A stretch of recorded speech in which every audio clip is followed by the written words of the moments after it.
आज के इस वीडियो में हम बात करने वाले हैं हॉस्पिटल में यूज किए जाने वाले मोस्ट कॉमन इंजेक्शन, चाहे वो वॉमिटिंग हो, एब्डोमिनल पेन हो, मेंस्ट्रुअल पेन हो, एसिडिटी हो, एलर्जी हो या फिर बहुत ज्यादा ब्लीडिंग है उसको रोकने के लिए। एज ए डिस्क्लेमर सबसे पहले ये बताना जरूरी है कि यह वीडियो सिर्फ और सिर्फ एजुकेशन पर्पज के लिए बनाया गया है। डॉक्टर के बिना प्रिस्क्रिप्शन के कोई भी तरीके का इंजेक्शन लगाना या फिर प्रैक्टिस करना हम प्रमोट नहीं करते हैं।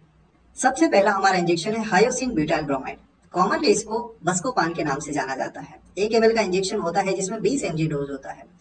अब ये IM भी दिया जा सकता है, IV भी दिया जा सकता है। कब देते हैं? इंटेस्टाइन में जब क्रैम्पिंग पेन होता है, स्पाज्मोडिक पेन होता है, हिंदी में बोले तो बहुत ज्यादा मरोड़ वाला पेन होता है, उस केस में बस्कोपान इंजेक्शन दिया जाता है। ये एंटीकोलिनर्जिक ग्रुप के मेडिकेशन है। और कैसे काम करती है? हमारी बॉडी में एक न्यूरोट्रांसमीटर होता है एसिटाइल कोलिन। इसका काम है इनवॉल्यूंटरी मसल के कॉन्ट्रैक्शन का, तो इसके काम को ब्लॉक कर देता है। अब फाइनली क्या होगा? स्मूथ मसल जो हमारी इंटेस्टाइन है उसमें कॉन्ट्रैक्शन घट जाता है, कम हो जाता है, मूवमेंट नहीं होगा तो दर्द भी कम होने लगता है। तो बस्कोपान एक एंटीकोलिनर्जिक मेडिकेशन है। इसी के ग्रुप की दूसरी मेडिकेशन है डाइसाइक्लोमाइड। कॉमनली इसको मेफ्टाल स्पास के नाम से जानते हैं। 2 ml के इंजेक्शन में 20 mg अवेलेबल है और इसका भी काम करने का तरीका सिमिलरली बस्कोपान की तरह होता है, जो कि एब्डोमिनल क्रैम्पिंग पेन के लिए दिया जाता है। ड्रोटावेरिन, जिसको ट्रेडनेम ड्रोटिन के नाम से जाना जाता है। इसके कुछ अलग इंडिकेशन हैं, जैसे कि मेंस्ट्रुअल पेन है, प्रेगनेंसी के टाइम में फास्ट लेबर पेन होता है या कॉन्ट्रैक्शन होते हैं, उसको कम करने के लिए। साथ साथ किडनी स्टोन या यूरेटर में कोई स्टोन है, गॉल ब्लैडर में स्टोन है, तो उसके पेन को रिलीव करने के लिए भी ड्रोटिन दिया जाता है। और जो बस्कोपान की तरह इंटेस्टाइनल पेन को भी कम करने के लिए ड्रोटावेरिन दिया जाता है। तो यहाँ पर हमने एंटी स्पाज्मोडिक के रूप में Buscopan, Meftal Spas and Drotin 3 injection दिए हैं। बट एब्डोमिनल पेन के अलावा ड्रोटिन का इंपॉर्टेंट रोल था यूट्राइन एक्शन, जो यूट्राइन स्मूथ मसल कॉन्ट्रैक्शन को काफी कम कर देता है। और यदि आप इमरजेंसी ड्रग्स के बारे में atropine, adrenaline, noradrenaline, sodium bicarbonate, potassium chloride, dopamine, इस तरीके की मेडिकेशंस के बारे में ज्यादा डिटेल जानना चाहते हैं तो एक्सक्लूसिव वीडियो हमारे चैनल पर जाके जरूर देखें। इस वीडियो के डिस्क्रिप्शन में जरूर लिंक अवेलेबल होगा। अगला हमारा कॉमन यूज इंजेक्शन है डाइक्लोफिनेक, जिसको ट्रेड नेम वोवेरन के नाम से जाना जाता है। इसको IM दिया जाता है और यदि IV देना है तो 100 ml NS में स्लोली IV इन्फ्यूजन में दिया जाता है। कब कब दिया जाता है? ऑर्थोपेडिक पेन या फिर मसल्स पेन में इसको दिया जाता है। क्या क्या बातें ध्यान रखनी है कि किडनी वाले पेशेंट में नहीं दिया जाता है, क्योंकि एक नेफ्रोटॉक्सिक मेडिकेशन है। इसके अलावा प्रेगनेंसी में भी नहीं देते हैं। इसको कभी भी डायरेक्ट IV बोलस नहीं दे सकते, बहुत ज्यादा पेन करता है। अगला इंजेक्शन है ट्रामाडोल। ये एक ओपिएट नार्कोटिक एनाल्जेसिक है और इसका इंडिकेशन है यदि डाइक्लोफिनेक कॉन्ट्राइंडिकेटेड है या फिर उससे दर्द रिलीव नहीं हो रहा है। डोज कितना होता है? 2 ml में 100 mg इंजेक्शन अवेलेबल होता है। जब भी कभी देते हैं तो इंजेक्शन एमसेट यूजुअली एंटीएमेटिक्स देना होता है, क्योंकि ये नोजिया वोमिटिंग क्रिएट करता है। और इसको भी कभी भी डायरेक्ट IV नहीं दिया जा सकता, बोलस नहीं देते। इसको 100 ml में डाइल्यूट करके स्लोली देना होता है या फिर IM दिया जाता है। इसी के साथ ये नार्कोटिक एनाल्जेसिक्स है, तो ओवर द काउंटर ये मेडिकेशन अवेलेबल नहीं होती है मेडिकल स्टोर पे।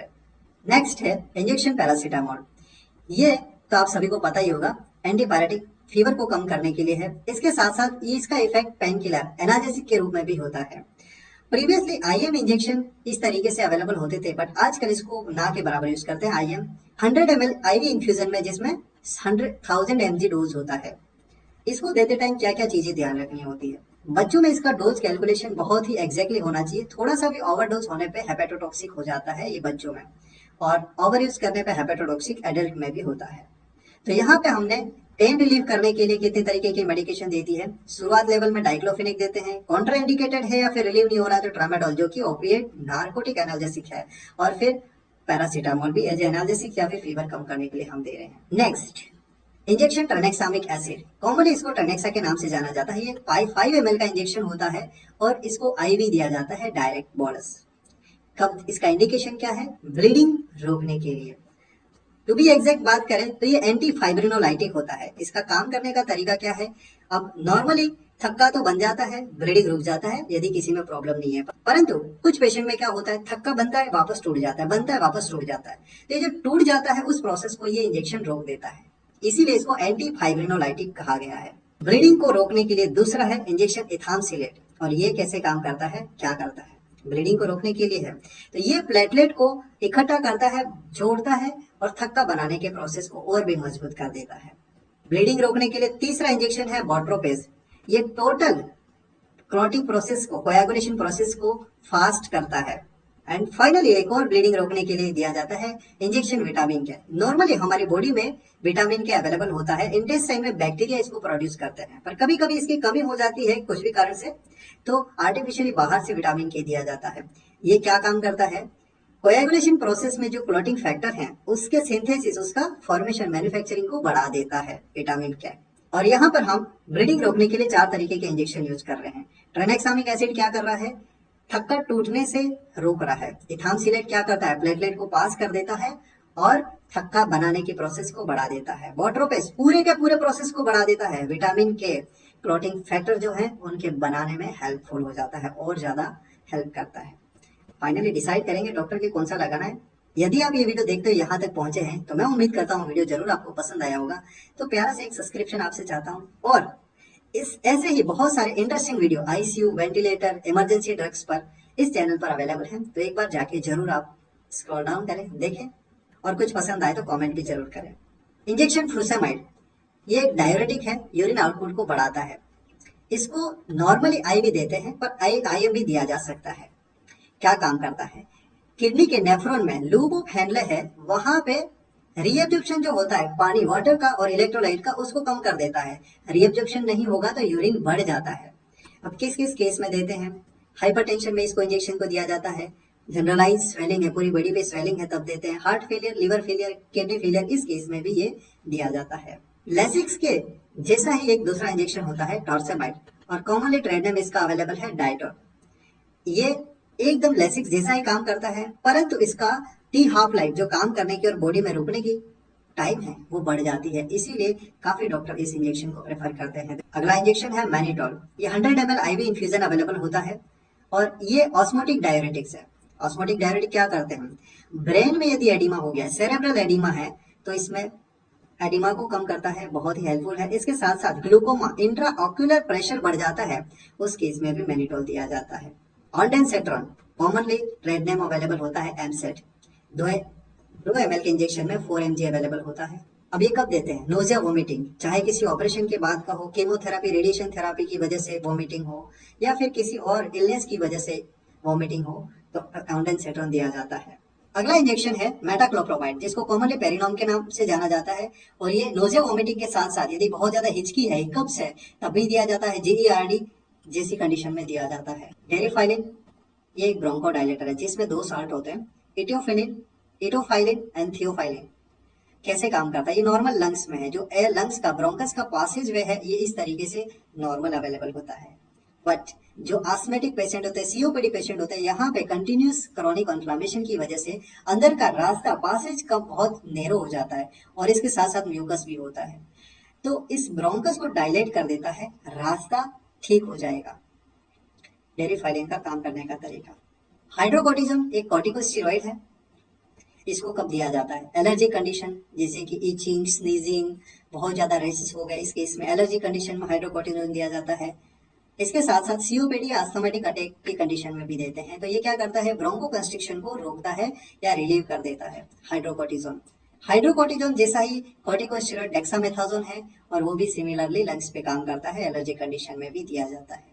इंजेक्शन एविल, ये एंटीहिस्टामिन है, किसी भी सीवियर एलर्जिक कंडीशन में या फिर माइल्ड एलर्जिक कंडीशन में दिया जाता है। इसका सॉल्ट होता है फेनेराबिन मेलेट, और ये आईवी या आईएम दिया जा सकता है।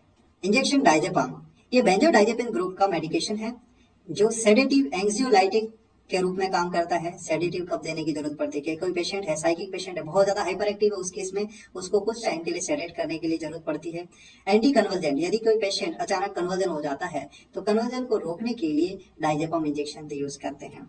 इंजेक्शन मिडाजोलम, और कॉमनली ये एंटी कन्वर्जेंट के रूप में यूज किया जाता है। जब भी कभी कन्वर्जन है तो मिडाजोलम इंजेक्शन एडल्ट में 2 to 3 ml आईवी बोलस दिया जाता है। अब बात करते हैं इंजेक्शन डायजेपाम या फिर इंजेक्शन मिडाजोलम। वो दिए जाते हैं कन्वर्जन आ गया है तब उसको ठीक करने के लिए, रिलीव करने के लिए। और अब दोबारा हम बात कर रहे हैं कि इंजेक्शन एप्टोइन, जो फेनिटोइन होता है, वो पेशेंट को 1-2 बार कन्वर्जन हुआ है, पर अगली बार ना आए उसके लिए रूटीन में ये इंजेक्शन या फिर उनको टेबलेट दी जाती है। तो ये एंटी एपिलेप्टिक मेडिकेशन है एप्टोइन। इंजेक्शन लेवेरा कॉमनली जानते हैं और इसका सॉल्ट होता है लेवेटिरासेटम। इसको भी डाइल्यूटेड स्लोली आईवी देना होता है और ये भी एंटी एपिलेप्टिक मेडिकेशन है। इसकी टेबलेट फॉर्म भी होती है। तो कंटिन्यूस एक बार एपिलेप्सी कन्वर्जन हुआ है तो उसको लंबे टाइम तक ये इंजेक्शन देना होता है। तीसरा इस ग्रुप का है सोडियम वाल्पोरेट, यहाँ पे मैं ऐड नहीं कर पाया हूँ। इंजेक्शन पेंटाप्रोजाल प्रोटॉन पंप इनहिबिटर है जो कि स्टोमक के एसिड सिक्रेशन को घटा देता है। इसी के ग्रुप का दूसरा है ओमेप्राजोल और ये भी एक प्रोटॉन पंप इनहिबिटर है जो कि एसिड सिक्रेशंस को घटा देता है। रेनिटिडिन कॉमनली इसको रेंटेक के नाम से जाना जाता है। ये H2 रिसेप्टर एंटागोनिस्ट है और ये GARD या एसिडिटी की कंडीशन में देते हैं। काम कैसे करता है? स्टोमक के एचसीएल सिक्रेशंस को कंसेंट्रेशन को घटा देता है, सिक्रेशंस को भी कम कर देता है। इंजेक्शन मेट्रोनिडाजोल ये 100 ml आईवी इन्फ्यूजन के रूप में अवेलेबल होता है और गैस्ट्राइटिस, एंट्राइटिस, कोलाइटिस इस तरीके की कोई इंटेस्टाइनल प्रॉब्लम है, सॉफ्ट ऑर्गन में इन्फ्लामेशन हो गया है तो इस इंजेक्शन को दिया जाता है। आयरन सुक्रोज एक आयरन सप्लीमेंट है, एनीमिक पेशेंट में दिया जाता है।